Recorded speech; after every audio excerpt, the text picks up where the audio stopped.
Jesus answered, "Who gave me the right to settle arguments between you and your brother?" Then he said to the crowd, "Don't be greedy. Owning a lot of things won't make your life safe."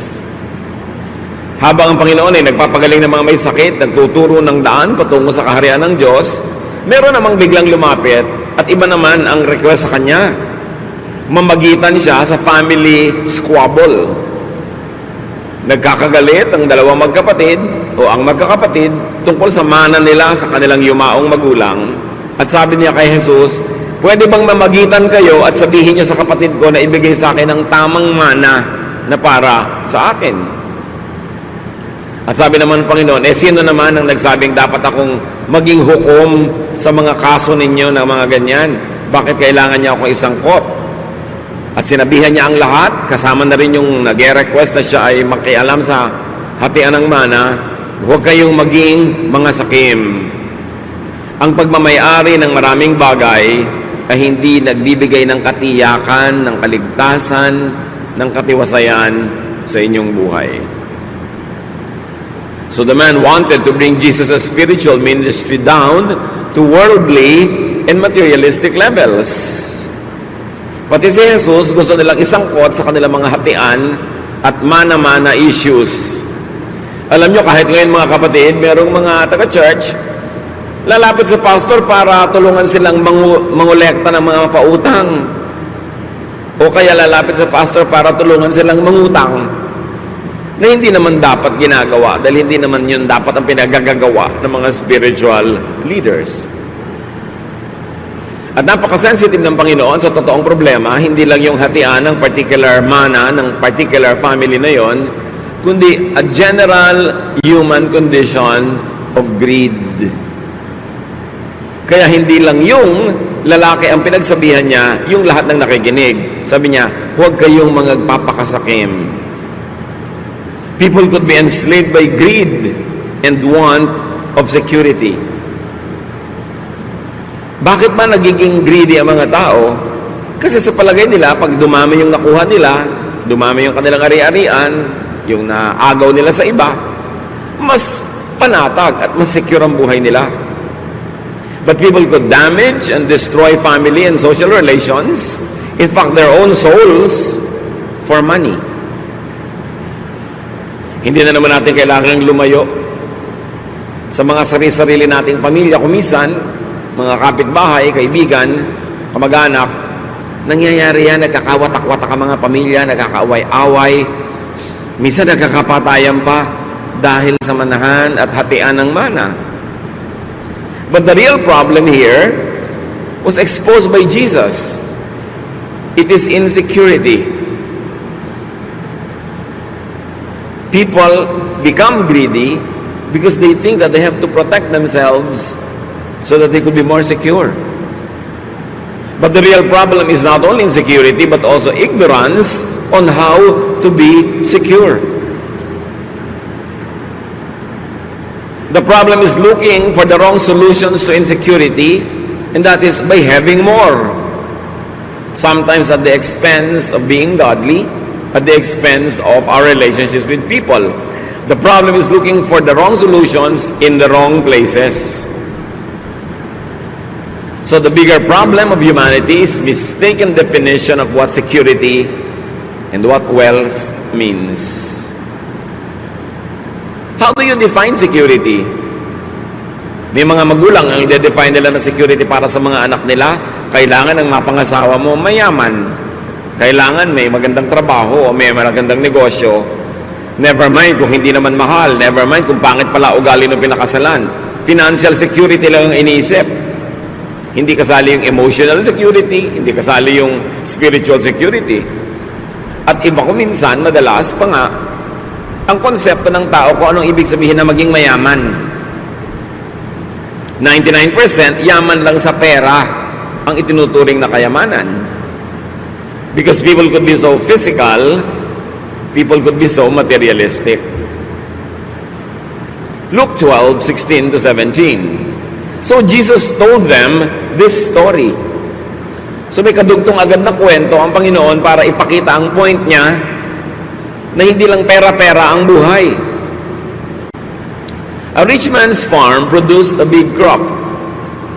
And he said to himself, "What can I do? I don't have a place large enough to store everything."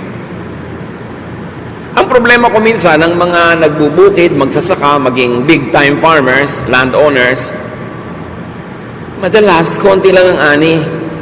Problema yon. Ito namang taong ito, dumami yung ani, sa palagay nyo na wala ang problema, nagkaroon ng bagong problema. So niya, saan ko kaya itatago, i-imbak itong napakarami kong ani? Saan ko ito ilalagay? When the man had a lot of harvest, he should have been secure at that point. But another problem and another need emerged. Storage. How to secure the grain, how to secure the wealth. Luke 12:18. Later he said, "Now I know what I'll do. I'll tear down my barns and build bigger ones where I can store all my grain and other goods." Nagkaroon siya ng ideya. Paano lulutasin ang problema? Wawasakin niya yung maliit niyang kamalig o storehouse at magpapatayo siya ng mas malaki kung saan niya ilalagay yung kanyang maraming ani. But you know what construction is? It is stressful. Subukan nyo magpagawa kahit ano. Stressful yan. Nagkakaproblema ka sa manggagawa. Kung may contractor ka, madalas magkakaproblema ka rin sa kanya. O nagkakaproblema siya sa iyo. May problema ka sa supplier. May problema ka sa lahat ng bagay. Stress. Luke 12:19. Then I'll say to myself, "You have stored up enough good things to last for some years to come. Live it up. Eat, drink, and enjoy yourself." Now the man feels secure enough, or at least he thinks so. Sabi niya, at patapos ko maipagawa ang malaking lalagyan, magre-relax ako, magpapasarap. At sasabihin ko sa sarili ko, mag-enjoy ka. Luke 12:20-21. Pero may problema na naman eh. But God said to him, "You fool, tonight you will die. Then who will get what you have stored up?" This is what happens to people who store up everything for themselves but are poor in the sight of God. Maganda na sana ang takbo ng kwento, nakakita na siya ng solusyon, magpapalagawa siya ng malaking kamalig, isang malaking taguan ng kanyang mga bagong ani, at sabi niya, matagal-tagal din ako magre-relax kasi marami akong naipon. Pero sabi ng Panginoon, alam mo, mamamatay ka na ngayong gabi. Pambihira naman bad news, no? Mamayang gabi na talaga, hindi next week. Mamamatay ka na mamayang gabi, sino ngayon ang makikinabang ng lahat ng pinaghirapan mo? At sabi ni Jesus, ganito ang mangyayari sa lahat ng mga taong sobrang nag-iipon, sobrang nagpapayaman, pero sila ay mahirap, maralita, dukha sa panukat at sa tingin ng Diyos. Ngayon, bago tayo magkalituhan mga kapatid, maglinawan muna tayo. Ang pagpaparami ng ani, ang pagpapalaki ng mga taguan ng mga ani, ang pagpapayaman, by itself, hindi masama. Madalas nga, mabuti yun. But in this particular case, of this particular man, yung pagpapayaman niya, naging mahirap siya sa tingin ng Diyos. In other words, marami siyang ginawa na hindi dapat ginagawa ng maka-Diyos na tao. Marami siyang pinabayaan, marami siyang nilabag ng mga kautosan ng Diyos para lang siya yumaman. Kaya kahit yumaman siya materially, lalo siyang humirap sa tingin ng Diyos. At mabuti magkalinawan tayo mga kapatid, may mga yumayaman, pero hindi naghihirap sa tingin ng Diyos kasi sa pagpapayaman naman nila, hindi sila gumawa ng masama. Hindi sila nagpahamak, hindi sila naging sakim, hindi sila nang agaw. Kasi remember, ang context ng kwento na ito ay yung agawan ng mana at yung pagsasabi ni Lord na hindi nadadaan sa mga nakukuha mo, napupunta sa iyo, ang ikabubuti mo. So obviously, ang konteksto ng kwento ng taong ito ay marami siyang ginawang hindi maganda para lang yumaman. Naging mahirap siya tuloy sa tingin ng Diyos, kahit sa tingin ng tao, mayaman siya. Pwedeng dinaya niya ng sweldo ang kanyang mga manggagawa. Pwedeng nilamangan niya ang kanyang mga kapatid, baka inagaw nga niya yung lupa na yon sa manahan. Kung ano man yung dirty tricks niya. Pero yung yumaman ka lang, lumaki ang iyong ani, nagpagawa ka ng maraming bangan, by itself cannot be bad. Pero may paraan ng pagpapayaman na masama. At yun ang tinutukoy dito. So maganda na sana ang plano ng taong ito, pero yung pala, God has other things in his mind. The man was feeling secure, but God thought otherwise. He thought that the man had all the reason to be insecure, because this man is going to die soon, unprepared to meet his God. At maaaring hindi lamang ibang tao ang dinaya ng taong ito sa kanyang pagpapayaman, pati ang kanyang sarili. Paano madadaya ng isang tao ang kanyang sarili sa pagpapayaman? Kung sobra siyang nag-alala, tumaas ang blood pressure, lumaki ang puso, nagkaroon ng sakit sa puso, naging hypertensive. Kung sa pagpapayaman niya, sobra siyang na-stress, tumaas ang sugar levels, naging diabetic. Kung sa pagpapayaman niya, nagkaroon siya ng mga ulcers dahil sa stress, dahil sa pagpapabaya sa kanyang kalusugan. Kung sa pagpapayaman niya, maraming nagalit na pwedeng patayin siya mamayang gabi dahil galit sa kanya, nadaya niya ang kanyang sarili. Dahil ang dali-dali na payamanin ang bulsa pero pahirapin ang espiritu, pahirapin ang kaluluwa at isuong ang sarili sa panganib. At inulit ng Panginoong Hesus sa kwentong ito ang isang katotohanan that the length and continuation of his life is not determined by his wealth. Hindi dahil sa kayamanan napapahaba ang buhay, ito'y pwede pa ngang maging mitya ng buhay, o yung paraan ng pagpapayaman ang magpaiksi sa buhay kung pinabayaan ng tao ang kanyang kalusugan o inilagay niya ang sarili sa panganib. His wealth gathering could have even endangered and shortened his life.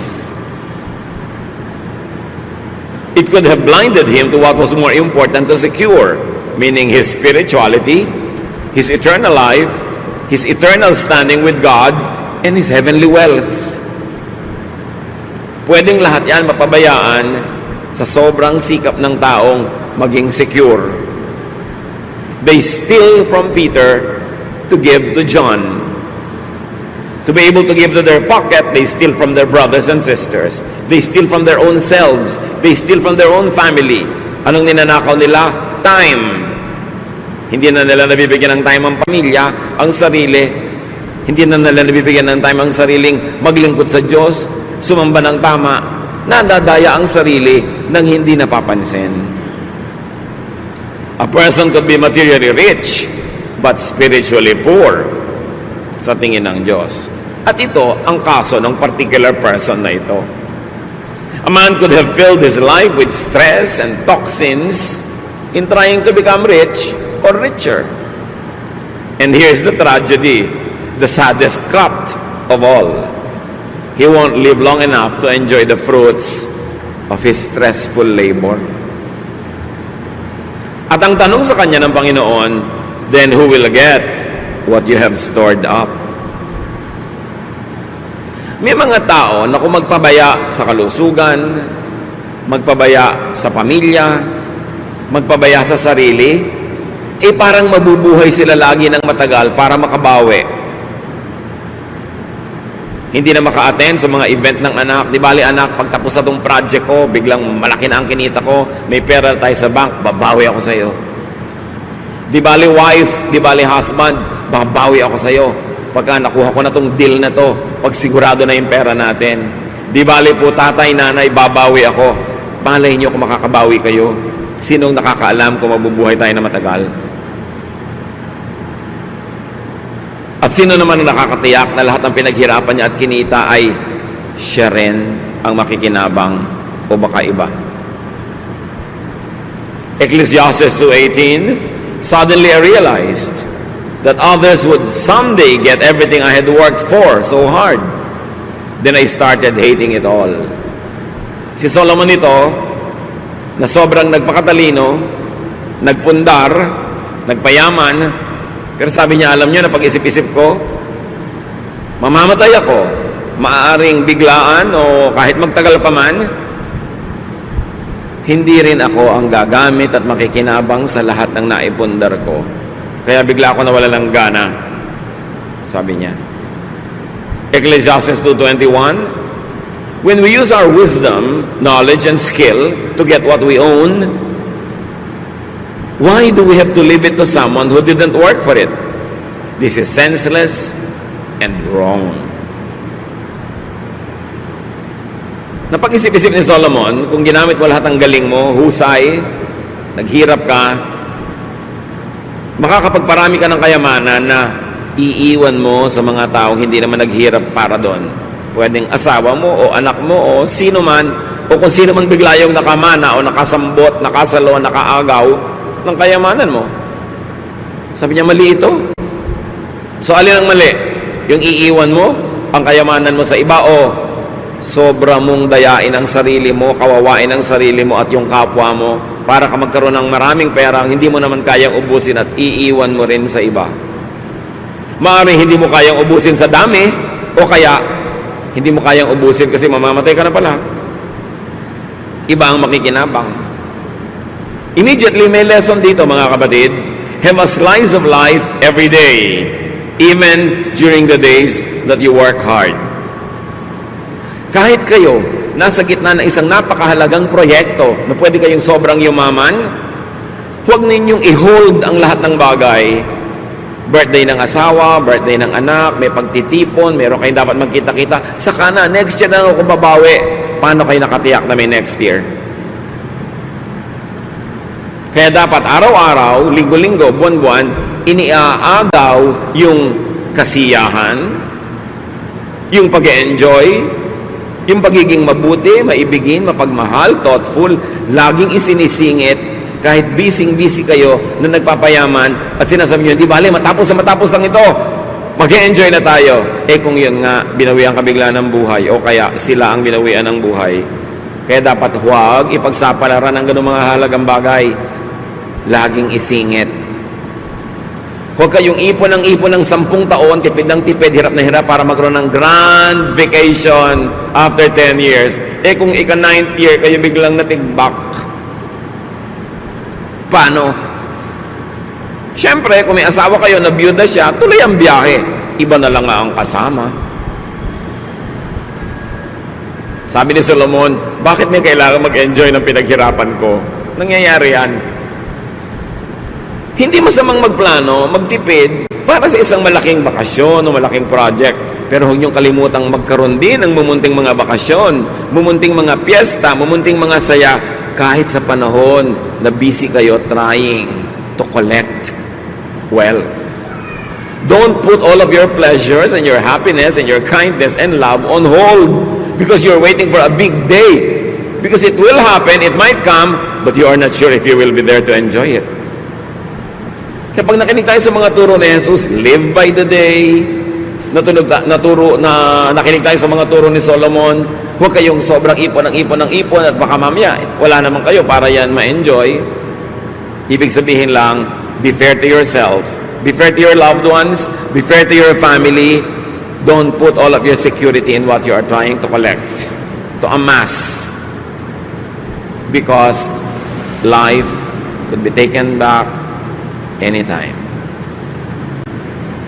The solution to insecurity is not more wealth. Hindi ko ang yaman-yaman ng tao nagiging secure. Napapansin nyo ba habang yumayaman, mas nagiging sakim? Kasi mas lalong nai-insecure. Yun ang magaganda eh. Yung magaganda na, hindi pa makontento, padagdag pa ng padagdag, patanggal ng patanggal, paretoke ng paretoke. Walang contentment ang tao. So don't ever think na pag dumami yung pera nyo, makukontento na kayo. Security is not in more wealth. Hindi sa pag-ibig sa pera at pagsamba sa pera. Ecclesiastes 5:10, if you love money and wealth, you will never be satisfied with what you have. This doesn't make sense either. Have you realized this, mga kapatid?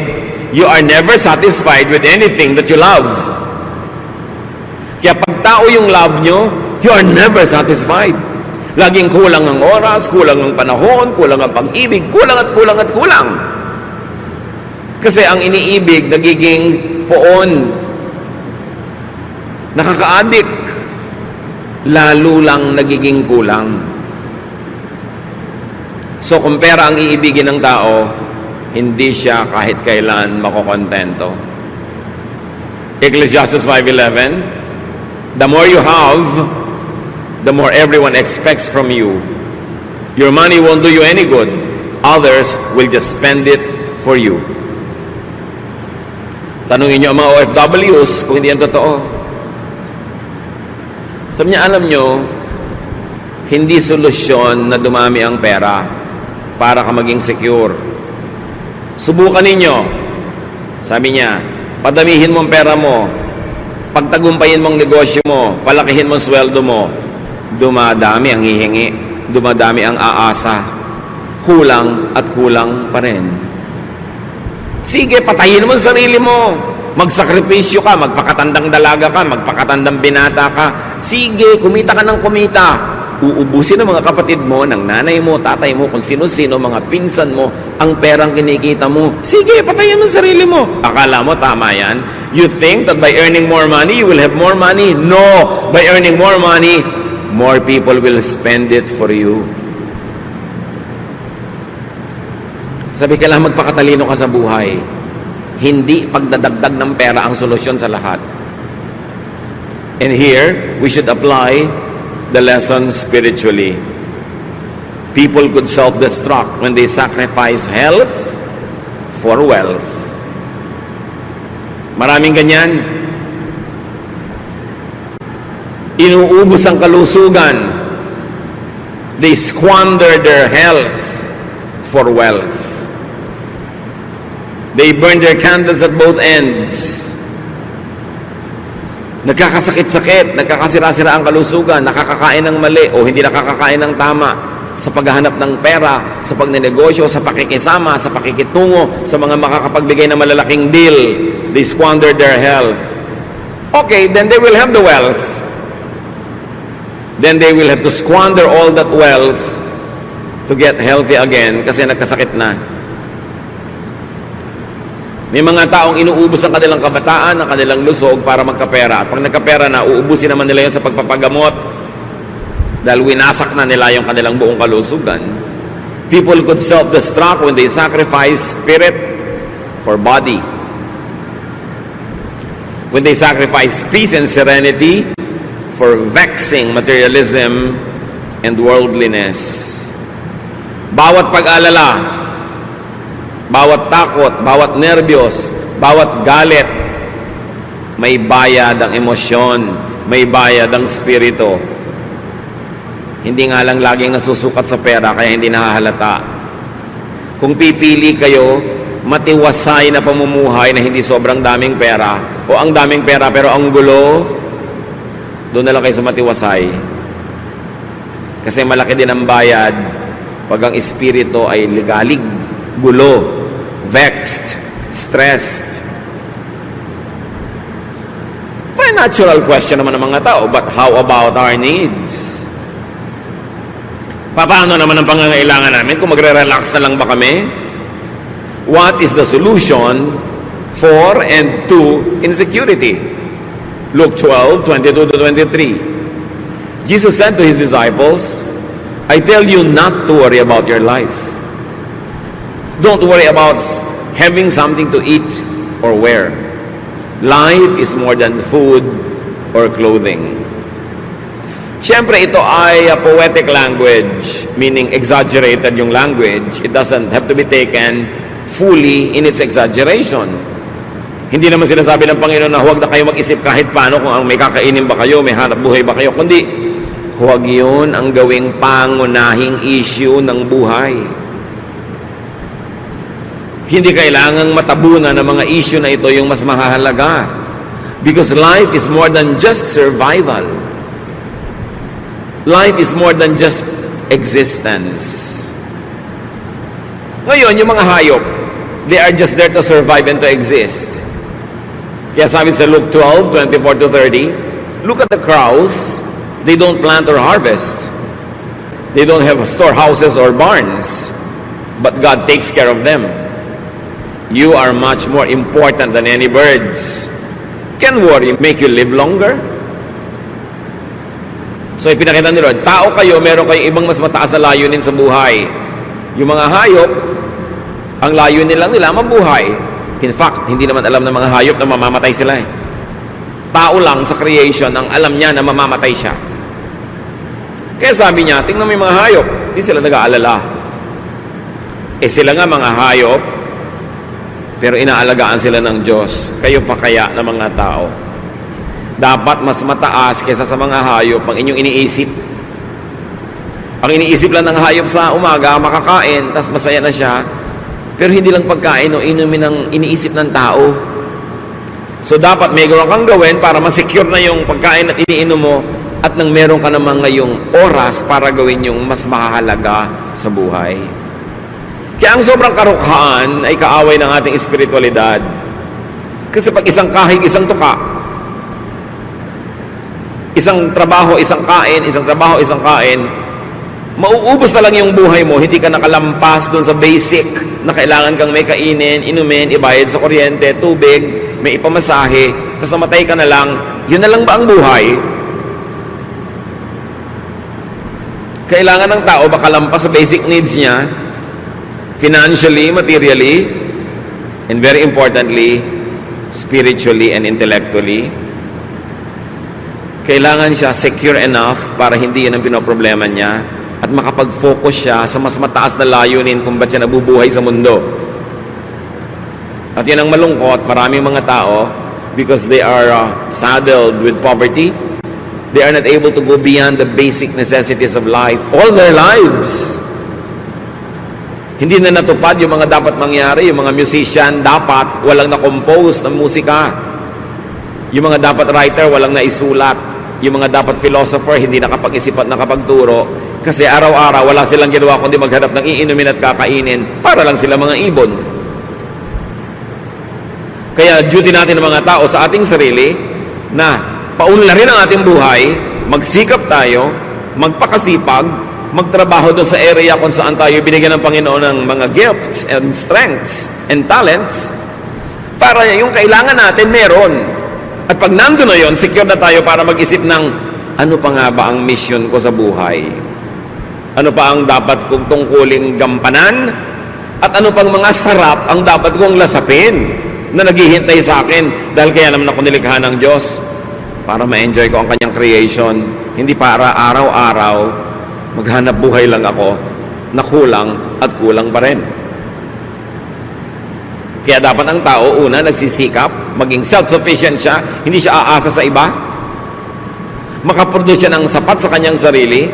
At sabi pa nga sa Bible, makapag-produce ng lampas sa kanyang kailangan para makapagbigay siya sa mga tunay na nangangailangan. Mga may sakit, sobrang bata, sobrang matanda, mga incapable of making something for their own livelihood.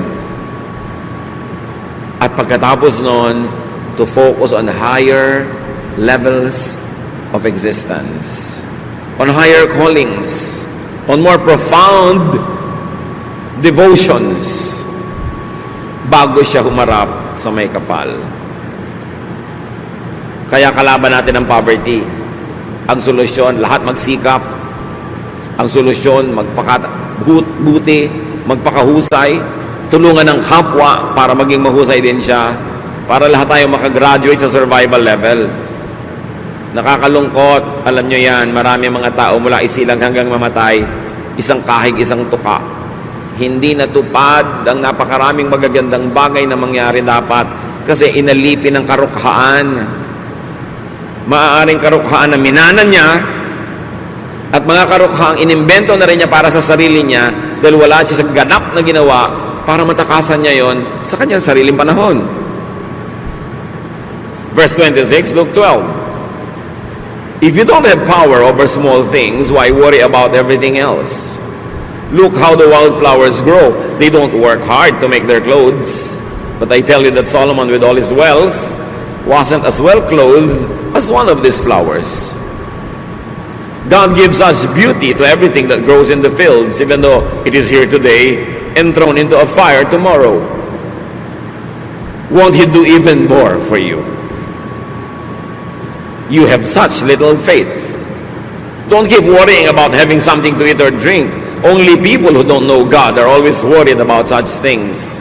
Your Father knows what you need.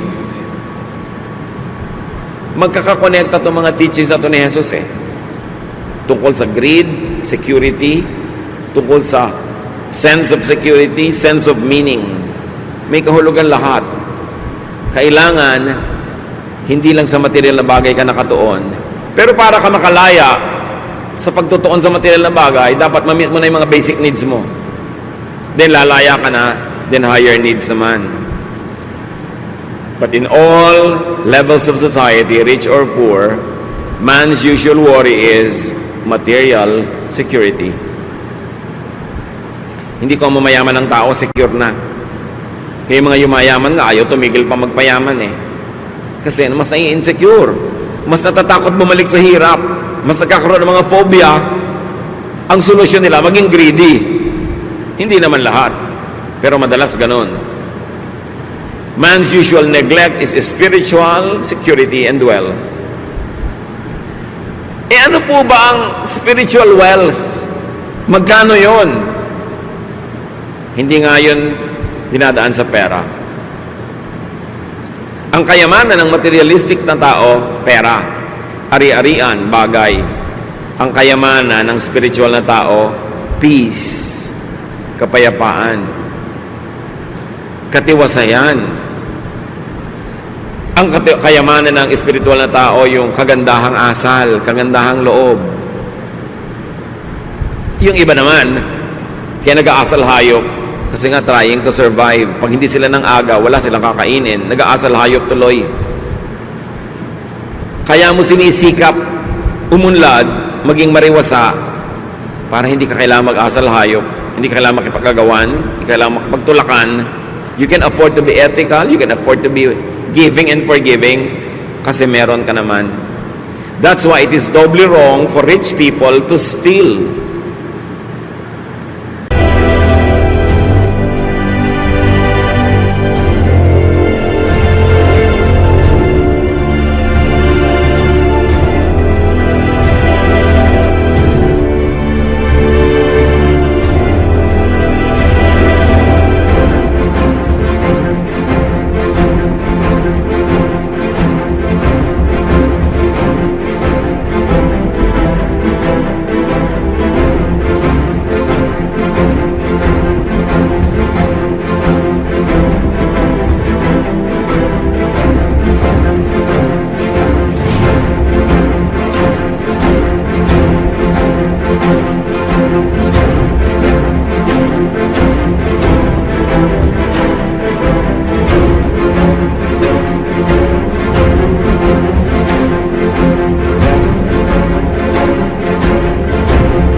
Yung mahirap na tao, kailangan nakawin yung gamot na igagamot sa nanay niya, kailangan nakawin yung pagkain ipapakain sa anak niya, bagamat hindi tama at hindi maganda, at least mauunawa mo, nagnanakaw kahit gutom. Yung bundat na nagnanakaw pa, anong pangunawa ang kailangan mo doon? Busog na busog nga, halos umaapaw na sa lalamunan yung kinakain niya, gusto pa kunin pa rin yung pagkain ng iba. Ang yaman na, patuloy pa rin sa pagnanakaw. That's doubly wrong. Because it's doubly wrong for a rich person to steal when he has no longer any need. Nanineglect ng tao ang kanyang espiritu dahil sa kanyang sikmura. Kaya dapat, pagsikapan yung sikmura, ma-secure, minimum, para may iba naman siyang maisip sa buhay na dapat gawin. Luke 12:31, sabi ng Panginoon sa pagpapatuloy, "But put God's work first, and these things will be yours as well." Sabi ng mga ibang popular versions, unahin daw ang kaharian ng Diyos at ang lahat ng ito'y mapapasayo rin. Seek first the kingdom of God, and all this will be added to you. Ang tanong, what is the kingdom of God? Ano yung dapat unahin na kaharian ng Diyos? At ang lahat ay mapapasayo rin. Ang sagot ni Jesus dito sa mga tanong na ito is, Jesus' answer is, first things first. God and God's work first. You want to be secure? Subukan mong unahin ang sarili mo, unahin ang bulsa, unahin ang mga material na bagay. Hindi ka masya-secure kahit kailan, lalo ka lang magiging matakaw, magiging greedy, magiging needy. Kaya mga sobrang mahilig sa love and romance, laging nagiging needy and greedy and addict.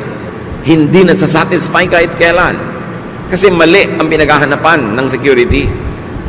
Hahanap ka ng security sa kapwa mo tao lang, kapwa mo tao lang yan. Pwede yung magtaksil, pwede yung magkulang, o pwede yung biglang mamatay. Paano ka masisecure? Maghahanap ka ng security sa material things, so pwedeng nakawin ng iba, mabulok, mag-depreciate. Paano ka masisecure doon? Seek God first and His kingdom, and all this will be added unto you. And what is that? God's outward work through you. God's work, yun ang unahin. At isang meaning ng God's work is what God does through you. Through your service, through your ministry.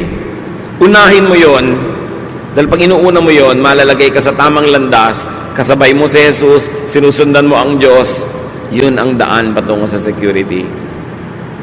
God's work, defined for God's kingdom. But God's work is not only God's work through you. Hindi lang yung ikaw ay servant, hindi lang yung ikaw ay minister, hindi lang yung ikaw ay naglilingkod. God's work is also God's work inward in you.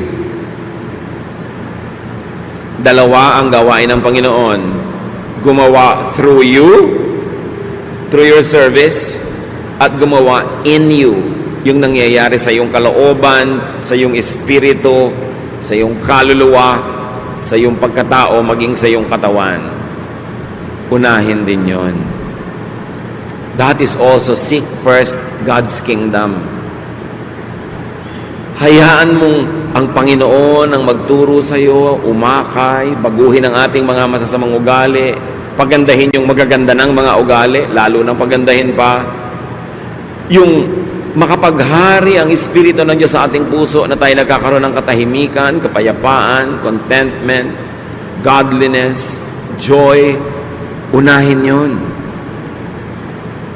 So, in practical terms, meron ako ang laking kikitain dito, pero malalabag ang konsyensya ko, maguguluhan ng aking espiritualidad, masisira ang aking relasyon sa Diyos, masisira pati ang ministry ko sa Panginoon, di wag na lang. Yun ang ibig sabihin ng seek first His kingdom and His righteousness, and all this that you want will be added to you. It will be added later, not before. Meron akong ambisyon, pero kailangang makipagkalas ako sa mga taong mahalaga sa akin, lumayo ako sa mga mahal ko sa buhay, maligalig ako, malungkot ako. Seek first yung paghahari ng Diyos. Yung God's kingdom, hindi lang yun yung pupuntahan mo sa mga ulap-ulap pag namatay ka in the next life. God's kingdom is the kingdom of God inside your heart.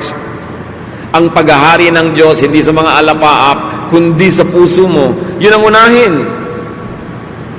Kung sa maganda mong project, sa gagawin mong ambitious thing, kakailangan mong patalsikin si Jesus mula sa trono ng puso mo at iba ang iluklok mo doon dahil may project ka, unahin mo na lang ang paghahari ng Diyos sa iyo. Doon ka masesecure. Huwag kang magpapadaya na magiging secure ka sa pagpapaalis sa Diyos sa buhay mo para habulin mo yung mga gusto mo. Marami ka naman pwedeng habulin, nakasabay mo ang Diyos, tinutulungan ka pa niya, tinutulak ka pa sa paghahabol mo para ka mapabilis. Bakit ka maghahabol sa mga bagay na maglalayo sa iyo sa Diyos? Lalo ka lang may insecure. At ibalik natin sa pera yung usapan. Ba't mo na ipagbibili ang iyong kaluluwa para sa pera? What does it profit a man to gain the whole world and lose his soul to the devil? Ito ang mga bagay na nalilimot ng maraming tao ngayon. Sobra kasing secularized na mundo, sobrang materialistic. Basta pera na, kahit Diyos kakalimutan, kahit ang pagiging maka-Diyos, isa sa isang tabi, kahit ang kapayapaan, kahit ang kapayapaan sa pamilya, isa sa isang tabi, inuuna yung ganung uri ng security. In practical terms, marami ng mga kapatid nakakalungkot. Gusto nating unawain, pero yung may asawa dito, pupunta abroad, magpapakasal doon para maging citizen. Pagkatapos sa kalibutan na yung asawa dito, nagkawindang-windang na yung buhay nila, nagkagulo-gulo. Unahin mo na lang yung paghahari ng Diyos sa iyong buhay, yung mas payapa. Kahit hindi ganun kalaki ang naging oportunidad mo sa buhay, tahimik naman. Yung kasing katahimikan, kapayapaan, walang price tag. Kaya kung minsan, akala natin walang halaga. Ito, tandaan nyo, basta may price tag, mura yun. Kasi may price tag na may halaga. Ang mahalagang bagay, yung hindi nalalagyan ng price tag. Katahimikan ng loob, kapayapaan, tiwasay na konsyensya, masayang pang-araw-araw na pamumuhay kahit simple. Dapat yun ang inuuna. Yun ang turo ng Panginoon. Luke 12:32-33. My little group of disciples, don't be afraid. Your Father wants to give you the kingdom. Sell what you have and give the money to the poor.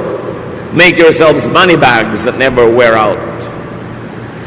Dramatic kasi ang mga contrasts, ang mga paghahambing ng Panginoon, kaya madalas pwedeng pagkamalian ang pagbabasa. Hindi siya kontra na magkaroon ka ng pera, hindi siya kontra na yumaman ka, pero kontra siya sa pagkakaroon ng pera, pagyaman na ang kapalit ay nawawala ang paghahari sa iyo ng Diyos. Pero kung pwede mong pagsamahin sa isang masayang pagsasama, then hindi na masama. Sabi niya, alam niyo mga mumunti kong mga estudyante, huwag kayong kabahan, huwag kayong nervyusin, huwag kayong matakot. Gustong-gusto ng Ama sa Langit na ibigay sa inyo ang kaharian niya. Hindi niya gustong ipagkait, kakampi niyo ang Diyos. Gusto niya kayong guminhawa, gusto niya kayong sumaya, pero unahin niyo yung paghahari niya. Pag binaligtad niyo, ang pinaghari niyo sa sarili niyo ay kasakiman. Ang pinaghari niyo sa sarili niyong puso ay masasamang espiritu, kasamaan, dahil gusto niyo lang magkapera, dahil yung kasi pagkakapera ay iniisip niyo magpapasaya. Yun ang kabiguan. Ang gawin ninyong mga savings, hindi lang savings ng pera, savings ng spiritual wealth. Huwag niyong kalimutan na bagamat kayo'y lupa, espiritu rin kayo. Huwag niyong itapon yung lahat ng espiritu para lang sa lupa. Nasasandali lang ang buhay dito sa mundong ito. Huwag malito. Kasi napakalakas ng tinig ng materialism. Napakalakas ng tawag ng sanlibutan na pwedeng mabingi ka doon at malimutan mo ang banayad at tahimik na patuloy na pagtawag sa iyo ng Ama. Jesus emphasizes, make deposits in the heavenly, in the permanent, in the eternal bank. Make your spirit rich first. Make your spirit rich instead, kung kailangang mamili. And this is the kingdom of God inside you. Sa paggawa ng mabuti, nag-iimpo ka ng kayamanan sa langit sa kabilang buhay dahil siyempre may gantimpala yun. Pero nag-iipon ka rin ng kayamanan kahit dito pa lang. Pero sa pag-iimpok doon sa kabilang bangko na gumagawa ka ng masama sa sarili at sa kapwa, may bayad din. Kaya kung sobrang materialistic ang tao, ang tinuturuan ng Panginoon, reverse your values. Reverse the way you think. Balance your life, your focus, your preoccupation. Luke 12:33-34, make sure your treasure is safe. Where? In heaven. Where thieves cannot steal it and moths cannot destroy it. Your heart will always be there where your treasure is. So dito, pinapakita ng Panginoon, ano ba ang tunay na kayamanan? Yung hindi nananakaw ng iba. Yung hindi nabubulok at nawawala ng halaga. So ano man ang iniisip nyo ngayon mga kapatid na kayamanan, pero kung pwedeng manakaw ng iba, kung pwedeng maluma at mabulok, hindi yon kayamanan sa tingin ng Diyos. Sa tingin lang yun ng tao. At kung yun ang ating mga kayamanan at wala nang iba pa, napaka-miserable naman natin at pobre sa tingin ng Diyos. Kaya sabi ni Jesus, alam nyo, ang patabain ninyo, ang pakapalin ninyo, yung account nyo sa langit. Dahil walang pwede magnakaw doon. At yung langit mga kapatid, pwedeng dalawa.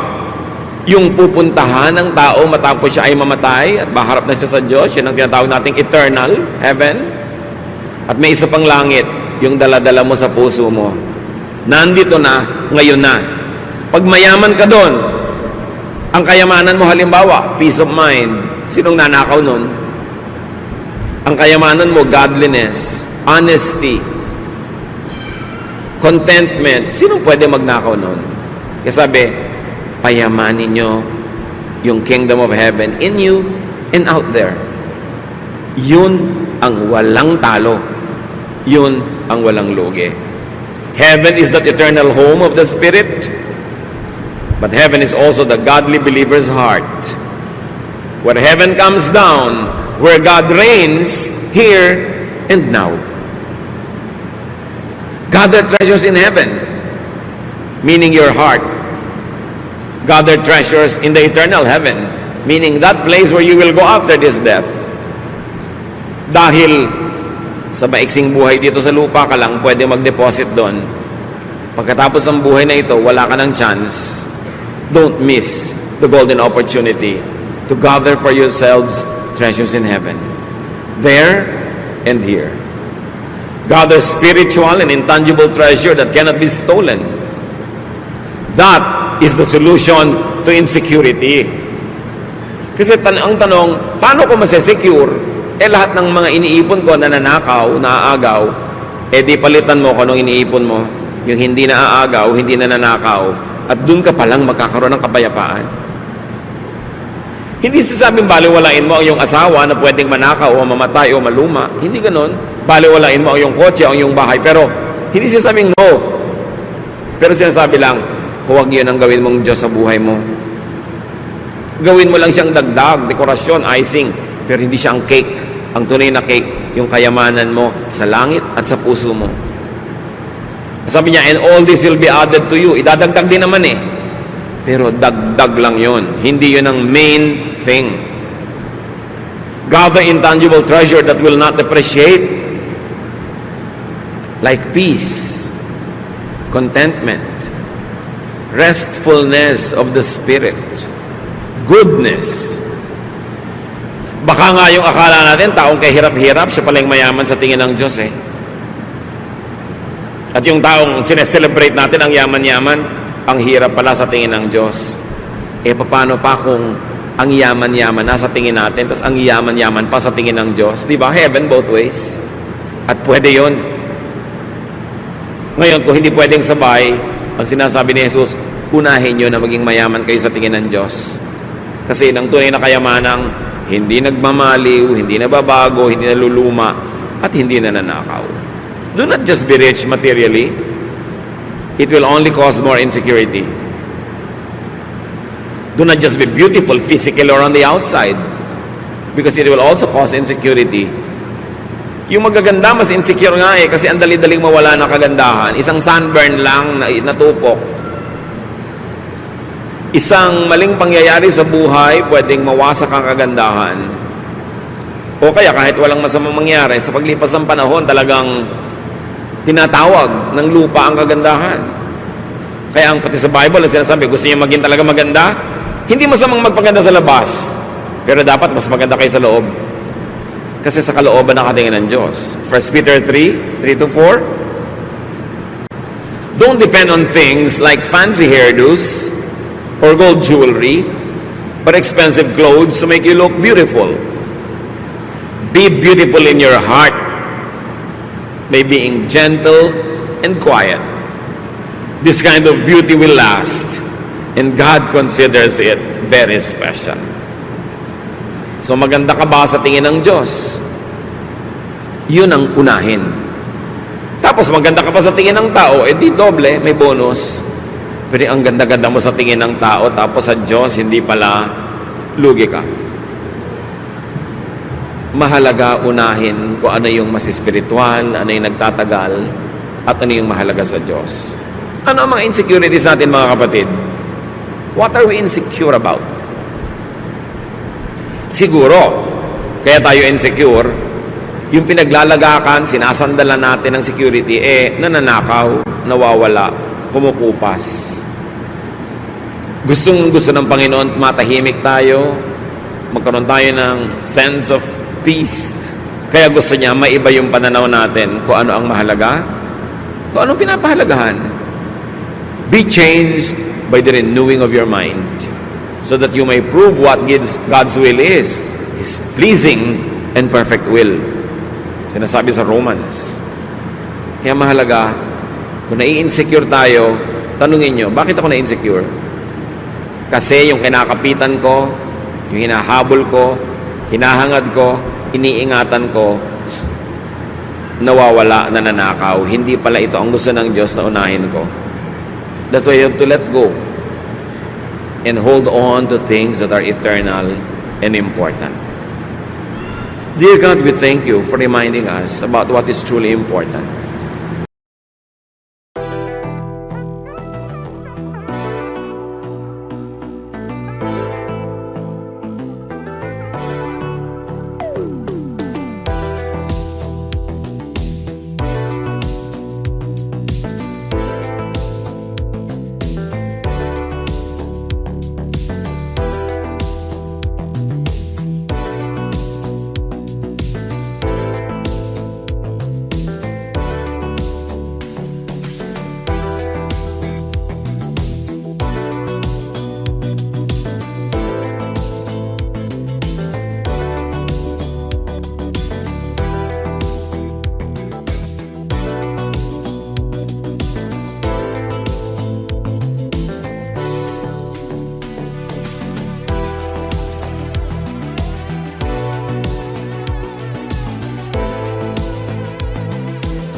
fight.